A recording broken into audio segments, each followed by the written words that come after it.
മുകളിലേക്ക് കുത്തിട്ട് താഴേക്ക് മറിക്കാൻ എന്തത്ര പ്രയാസം. എളുപ്പം മനസ്സിലാക്കാൻ നിങ്ങൾക്ക് മനസ്സിലാവുന്ന ഭാഷയിൽ ഞാൻ പറഞ്ഞു തരാം. ഞാൻ ഇതിനെ പറ്റുന്നുണ്ട്. മുകളിലേക്ക് മാങ്ങപറി, താഴേക്ക് ചെളികുത്ത്.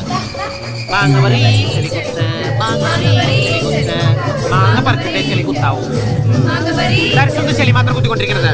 മാങ്ങ പറിക്കുമ്പോൾ എന്നിട്ട് കെട്ടിയാൽ വരുമോ? ആ, എല്ലാവരും ചിരിച്ച മതി. ഇനി അടുത്ത സ്റ്റെപ്പ് മാങ്ങപറി ചെളിക്കുത്ത്, പിന്നെ കടലിലെ വല വീശ്, പിന്നെ മത്തി വിൽപ്പന.